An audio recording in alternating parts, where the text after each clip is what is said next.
Hey guys, today I'm going to be painting something a bit different. I'm going to be painting the posed Valkyrie you can see here from the Chibi Capsule Magical Girls and Monsters Kickstarter.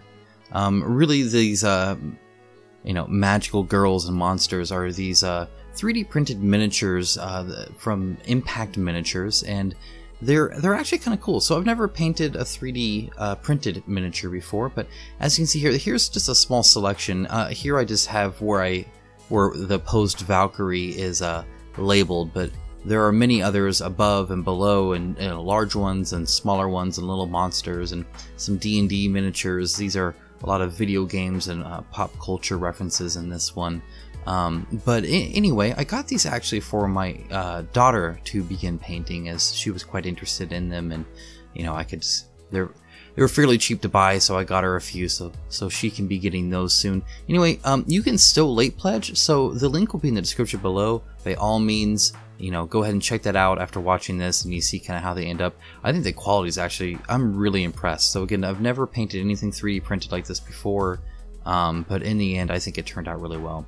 So first, a bit of prep work. So I did receive these bases with the miniature, so they were kind enough to send those as well. However, they have these little slots that the miniature doesn't, and so I am using a toothpick and glue and green stuff to fill it in. Probably should have spent a bit more time on the green stuff, but I typically base my miniatures anyway. Also, I permanently marked my the bottom of my table here with the bottom of that from the super glue. I just set it down when I shouldn't have, so keep that in mind if you do this. But the toothpick is almost perfect when it comes to how thick it is, and just how pretty much how tall it is too, so not too bad. But anyway, you let that dry with the green stuff in there, and you add some super glue to the bottom of these miniatures. Now this one has a nice bottom to it. I also got Chloe, which you might recognize from I'm drawing a blank on the video game. I'll think of it later and I'll blurt it out. Anyway, so I've now primed it, and there's a lot of trimming to be done here. So you can see all these little kind of nubs. Life is Strange. See, I told you I'd think of it. It's from Life is Strange. You have Chloe and Max, two different versions on each one. Anyway, for the trimming here, there are no mold lines, which is kind of nice. The 3D print does have a bit of a texture to it, but it's not bad at all. I didn't sand it down anywhere, and I think it ends up fine. These little nubs, these little bits of plastic, are a bit of a pain point, though. They took quite a while to remove, and I could have spent longer to fully, I think, sand them down and not just trim them down like this. Actually got my little kind of sanding tool out and really spent some time with it. This was enough time for me for, I guess, the what I'm doing, though. I guess I could have at least doubled the time and fully removed them. I'm not sure if they'll be on all of them. I've only messed with this one so far, but this one did have them, so here's me continuing to remove them. They're also really hard to see, so the plastic is transparent, right? The primer helps a little bit, but as you know, you don't cover the entire miniature with like 5 coats of primer or anything, so it's just a little hard to see, but not too bad. Okay, but starting things out, we're gonna get Cavalry Brown, and I'm just gonna go ahead and right off the bat paint the base. You could wait on this because I'm not gonna do the rim yet, because this Citadel holder would kind of mess it up. Either way, I kind of like, anytime I can do anything with the base first, I'm gonna continue to try and do that instead of afterwards. It sometimes helps to work, from below to up high, and this is kind of what I'm going to do here. So I'm going to start with this kind of dragon thing with Goblin Green.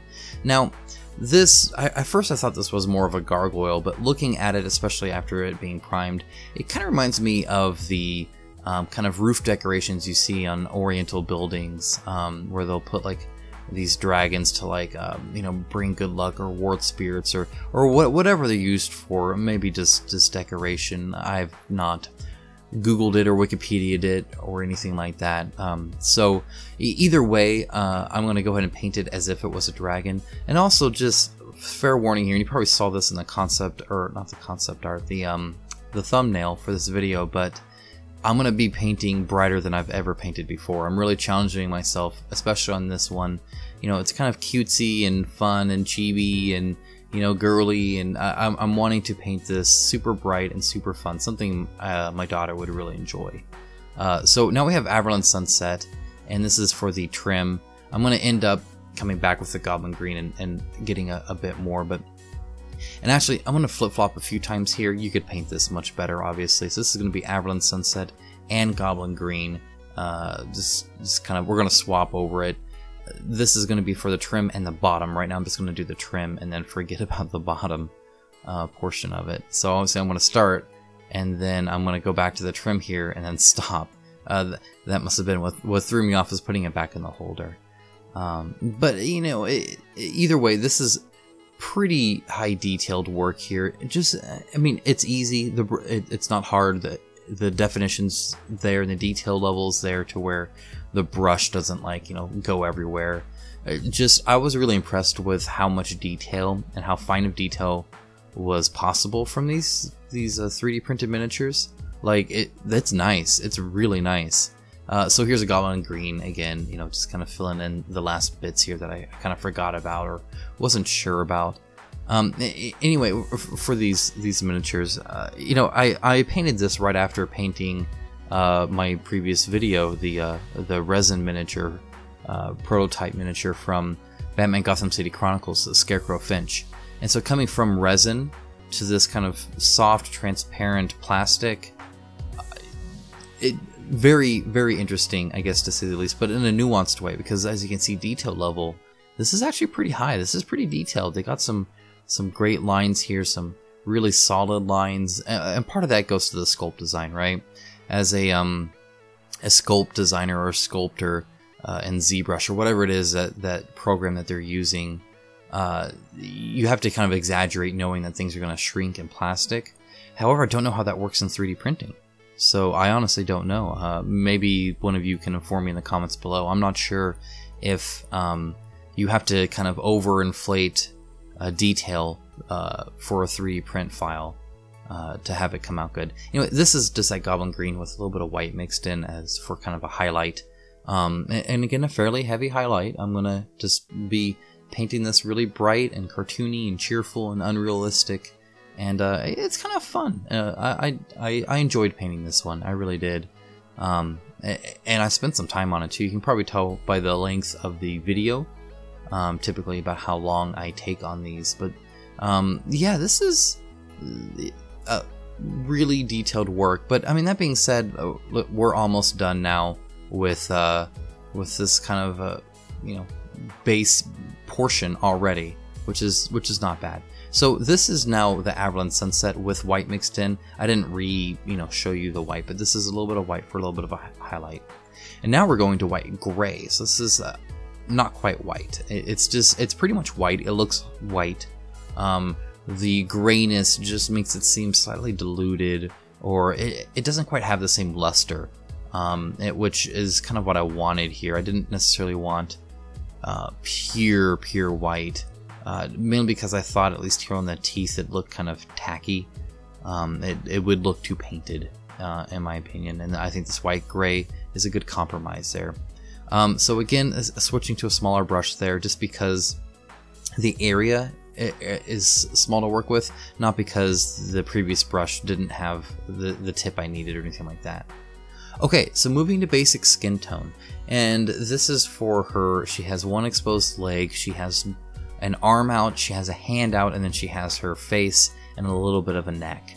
And this is going to be kind of interesting because it's just mainly going to be the skin tone. There's going to be a tiny bit of shading and a tiny bit of highlights. We'll get to that in a bit, but it's definitely not the normal way you would paint skin.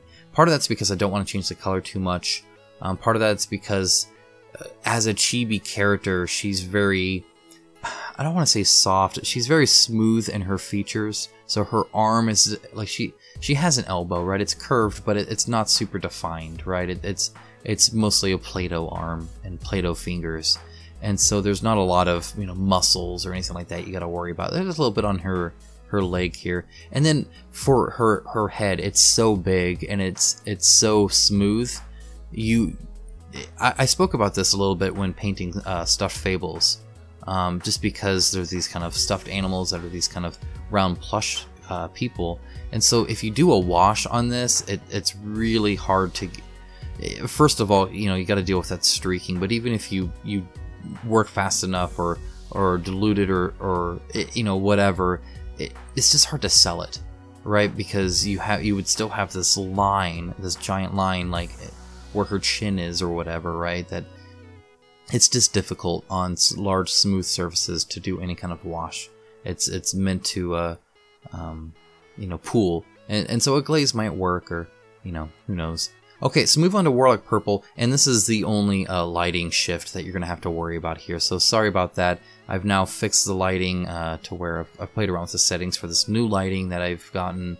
This is much more true to life than my previous videos where I had that kind of harsh white LED lighting that's like I'm in a factory floor painting or something like that. This is very close to the natural colors, the natural lighting that I'm actually painting in, so hopefully you guys can appreciate that. I apologize for that first little bit, but from now on we should be good, and I'm controlling the lighting on the camera itself a bit better now. So yeah, this is kind of, I debated a lot.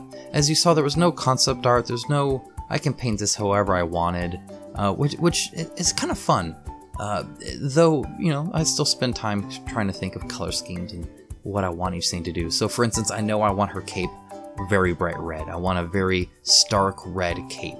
Her cape is very dynamic in the back, how it's flowing out. It's one of the largest pieces besides her head and her hair that are really defining the miniature as a whole. And so I wanted that red. And so at first I wanted a blue, and then I thought, well, no, a blue and a red will be too stark. And so I thought, well, just, you know, like maybe a hot pink. And I didn't really want a pink either. I think it's kind of pinkish purple, I think works really well. It's kind of on the other spectrum of the hues, right? So again, add a little bit of white for these highlights, and as you can see, like there's even like the little swoosh in the middle there. Really good definition. I'm again really impressed here, and I'm gonna actually do 2 highlights for most everything on this miniature. So it's a little bit of a higher level, right? So your basic painting would have no highlights, and then maybe you add 1 highlight, and then adding a second highlight onto that. At that point, I think you're golden. You can do 5 or, you know, whatever. You can start doing like that, but I think 2 does a really good job there. Okay, so moving on to the eyes, we have pure white. I did want, in fact, I thought about even outlining her eyes in black.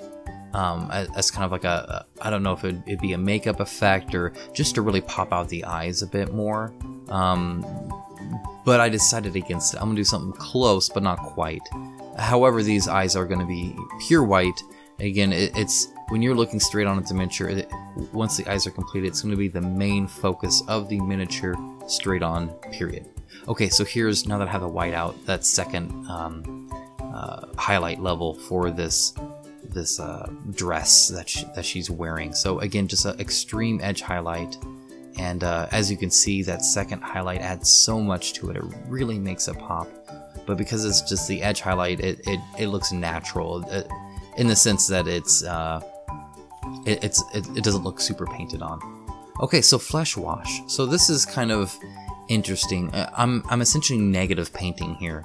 So I'm painting in with the wash on a tiny brush the darker portions, which is not normally how you apply washes, but I think it works really well here, especially like on the tip of that nose. As you can see, I think that added a whole lot. Very subtle, right? This flesh wash is quite light, and obviously I don't have a whole lot. I'm not pulling it in, but I'm just adding a little bit around these eyes here, and that just adds a whole lot to the miniature. I'm gonna touch them up a little bit off camera with a little bit more white just to make sure it's nice and crisp there. But yeah, I mean, so even the fingers, I'm just painting in between the fingers and in between the toes. Okay, so I put a little too much in the ears, and the ears are kind of the biggest crevice, so popping out kind of her ear ridges there and cleaning up a little bit on her face. Okay, so now I've added white to the basic skin tone, and this is for some mild highlighting. mainly on the tiny little nose, on her cheeks right below her eyes, which I think really helps give her a little bit of a facial structure, on the ears, and then a little bit on the forehead, and on the knee, I believe, as well. But that's really it. Not a whole lot.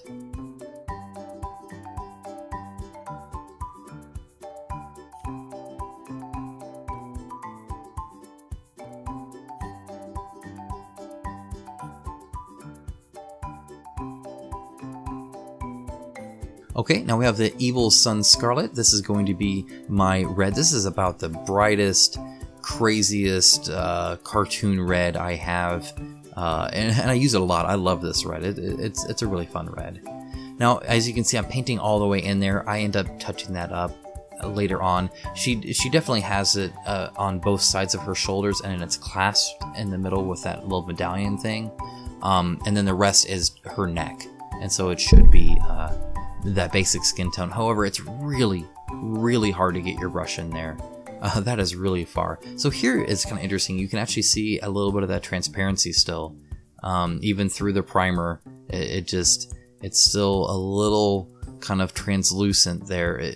Very interesting painting on this, to say the least. And it's not quite as smooth of a texture as you know, your typical CMON miniatures or other board game miniatures.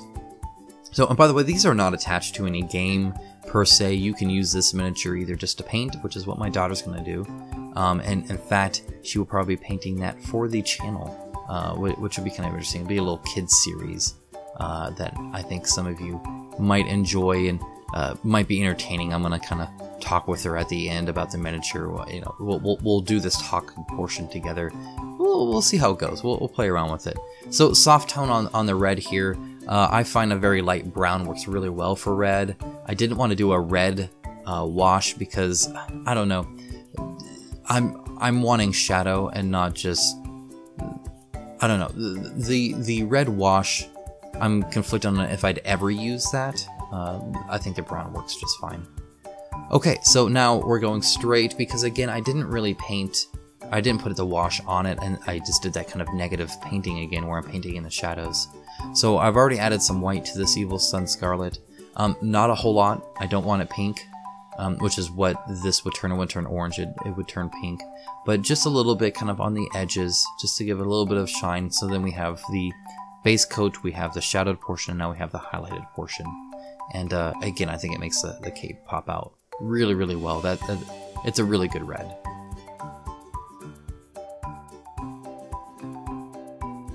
Okay, Flash Glitz Yellow. This is going to be the base coat. Yes, I'm starting this bright for the hair. I'm going to make this hair be unrealistically yellow and bright and very much a Valkyrie. I debated I could have done red or I could have done yellow. I went with this blonde yellow just because the cape is already red. I probably would have inverted it otherwise. Really, to me, Valkyrie means yellow and red. I'm not sure why. I don't know if that's... Is that a thing? It is to me. This is how I chose to paint it anyway. So she does have a laurel wreath, kind of a decorative wreath in her hair, so you don't want to paint over that. And I will say, I will just say this, I understand why a lot of commission painters charge extra for yellow and white. Getting this yellow a solid color, I'm only going to show you once, but it took me about 5 passes to get it pretty good. I could have done more and probably had even better coverage, but it took a long time to not see gray through it. It's just painting this bright yellow, even on this gray primer, it takes more coats than you would imagine. And I'm not sure what it is about yellow and white, or especially yellow and white does that. The white in the eyes, by the way, I did quite a few passes as well. In fact, I built it more up in the middle. So it kind of naturally tapers out and darkens ever so slightly, and almost not even noticeable on the edges. But sometimes those unperceived notions or these unperceived touches and color differences really sell the miniature, right? You can't put your finger on it, but you know it's there, and it just, I don't know. I always like adding stuff like that, even if you don't notice. I can talk about it in the video, obviously, and I know I did it. So yeah, I'm going to show you one pass on here. We're just wrapping up on this hair, but man, it's a lot of work. Okay, so this is me after many coats of the Flash Glitz yellow, and now we have this Demonic Yellow, which is a weird name. I wouldn't think demonic and yellow and kind of this, be like a demonic red, sure, but demonic black even maybe, but demonic yellow. Anyway, this is kind of a, your 80% highlight. It's not going to show up a whole lot, but it does. It is brightening it, turning it a little bit more towards white. And then my final highlight, again 2 highlights on the hair as well, really you know, give it that kind of cartoony, bright, shiny, yellow, almost glowing hair that I really like. I'm really happy with the effect I was able to get with it, and hopefully you like it too. But yeah, once you have the base coat on, by the way, 1 coat is fine, right? Once you have the yellow. All right, so now we're in Moon Dust, and this is a very white yellow. You can tell there's a lot of white in this. In fact, I probably could have added white to that Demonic Yellow and gotten just about this result. So if you don't have Moon Dust, by all means try that. But as you can see, this is an edge highlight, but it's showing up quite a lot. And what it does is it makes it look shiny, right? It makes it look like it's reflecting this light like crazy, which is really the goal I was hoping for, and I'm really glad it did its job, I think, quite well. In fact, it's funny looking at this, it almost looks like, and it's not, trust me, these lights wouldn't do this, but it almost looks like it's just reflecting the light that I'm using to film back on, which is, again, the perfectly what I wanted here. So, yeah, this is a little bit more than an edge highlight, because I'm also, you know, there's these kind of big poofs of it, and I'm making sure to get the white there too, so that it would reflect light kind of as it spills over. And I'm fine adding it inside to where maybe the light wouldn't get to, just to add that definition to the hair. Okay, Viking Blue. This is the scariest part of this whole miniature. I've never painted a chibi before. I've never painted eyes like this before. I haven't done this freehand like this before. This was all new to me, all scary. I put it off and put it off because, you know, I did the eyes a while ago, and then I spent time on the hair. And I was going to leave it to last, and I told myself I gotta at least get through this. That way, once I get it and it's done, I can calm down, because I was really nervous about this. So this is not going to be the blue of the eyes. This is going to be the rim around the eyes. Just kind of the final little bit from the main color. It'll be a little bit darker of a blue than the main color, and that, you know, I don't know. I'm sure there's a term for that, but you know how eyes do that. They get kind of this dark trim around them. And the trim is going to be that big. I'm just not concerned about coverage at this point. Just shape and size and position is really what I'm defining here. Okay, so then we have Electric Blue. This is going to be the blue I'm actually going to do. Again, I'm trying to go bright, and so this lighter blue, I think, is kind of my choice here. And as you can see, I'm just leaving a little bit of a rim of that Viking Blue out to kind of shift the eye.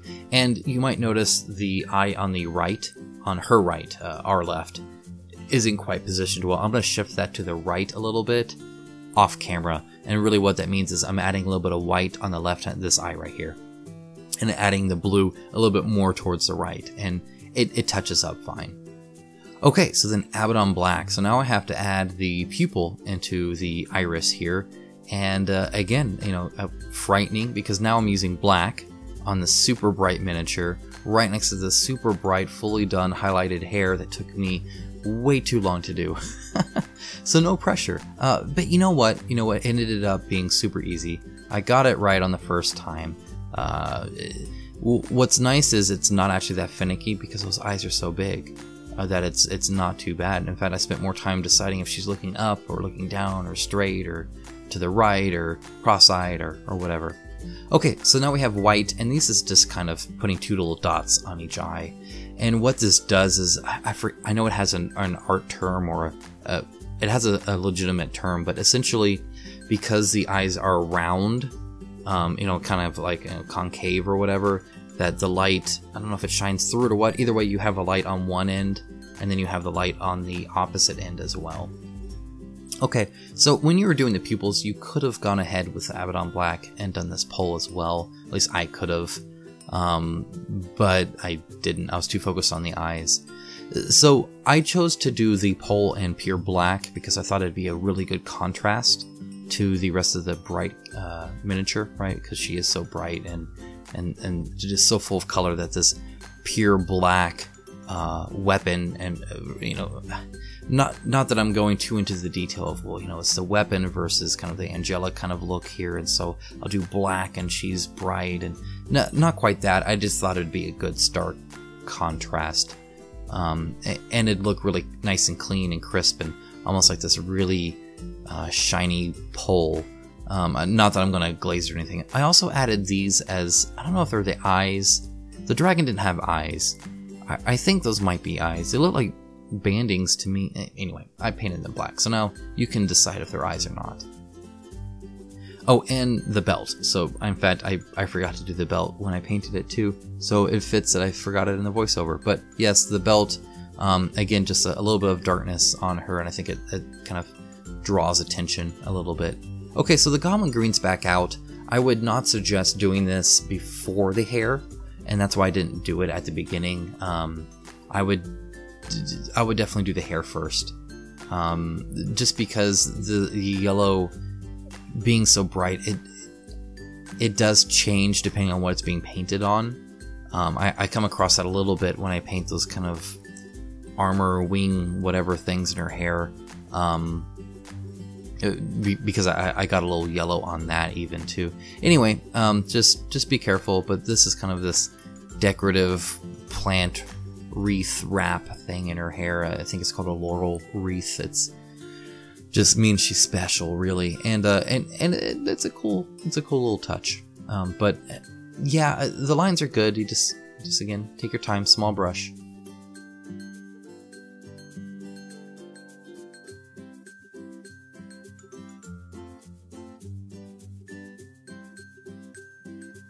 Okay, highlighting it the exact same way I did the other one. Again, you could have done this all at the same time, but if so, I would suggest you do the hair first. And you could probably start in the hair if you just want to do a whole bunch of layers of something right up front. I mean, if that's your thing, you could totally do that. So yeah, first highlight. I'm going to do a second one just as before.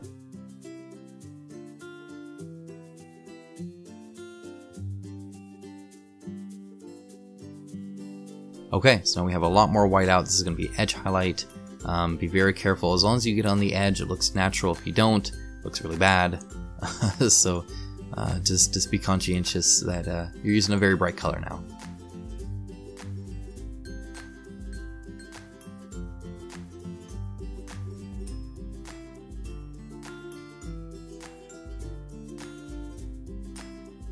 Okay, Shining Silver. This is going to be for just the actual spear tip itself, or yeah, I guess it's a spear. Is it a spear? Is it a javelin?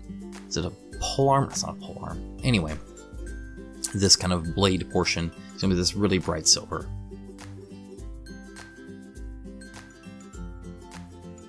Okay, and then we have Greedy Gold. This is going to be the base color of the gold. I'm going to be highlighting it up, and it's going to be this clasp for the cloak. It's going to be for the two little, joints or little kind of detail portions on the spear, the two remaining portions here.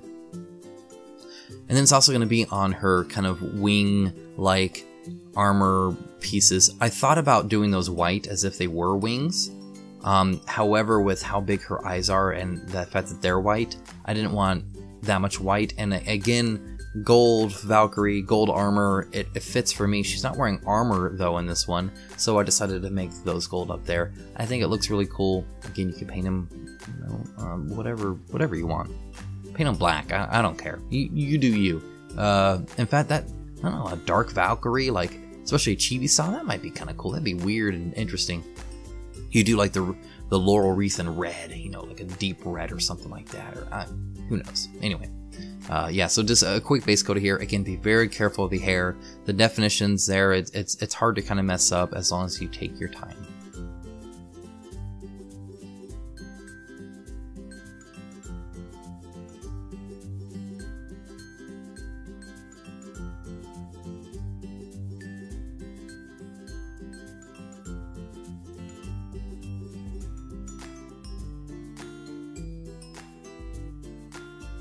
Alright, so now we are highlighting up that greedy gold with regular gold. A little bit watered down so it's not so drastic, because as you can see it really does add a shine to it. I've been more impressed with this than the old gold, which I've tried to do this same thing with. And the old gold is too sparkly, I think, to really be noticeable of a highlight, but this is definitely a good highlight here.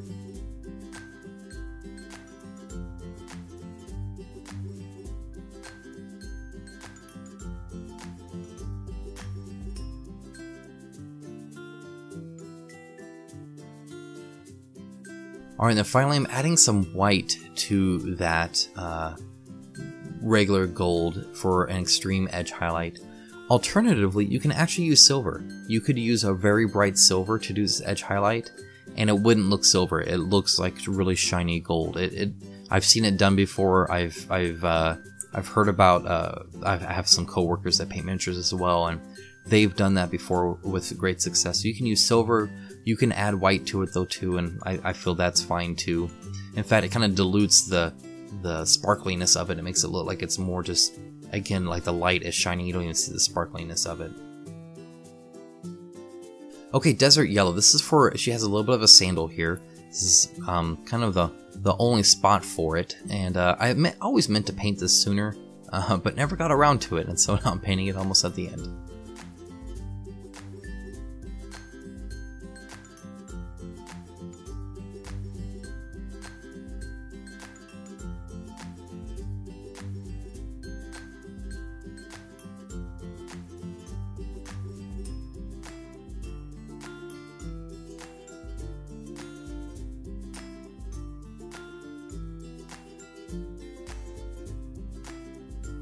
Okay, and I'm also going to bring it down to this band here. I didn't want to do black, which was a thought of mine for a while there. I didn't want to do Averland Sunset, it wouldn't show up at all, and so I think this fits well, and again, you don't have to use another color now.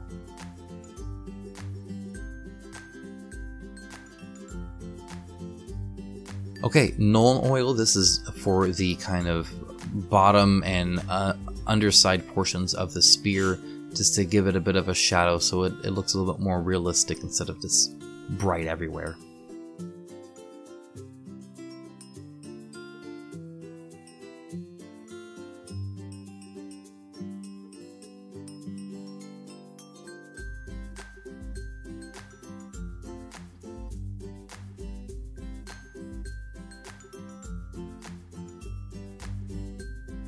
And then we have the Shining Silver out again, and this is for an edge highlight. This, first of all, there is a distinct shape to this spear, and I wanted to give that. And also, breaking up that Nuln oil really allows you to kind of get a sense of where that shadow lies. I don't know, I think it looks good.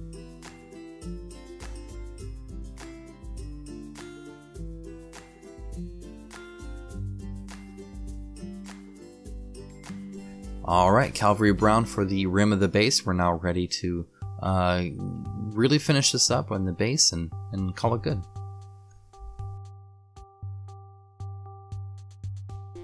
As always, I matte varnish, so I'm varnishing this Munitorium varnish here. And I have this natural leaf litter from Green Stuff World, and they actually even sell like little hole punches. You get like the little leaf shapes from a leaf. You know, so they're the right proportion, which is kind of cool. Or you can be like me and say, no thank you, and just buy it. And they'll do it for you. So you can see a whole bunch of different kind of leaves here. And I'm putting it on like flock. I regret doing that. Because as you can see, I want to spend a lot of time touching it up.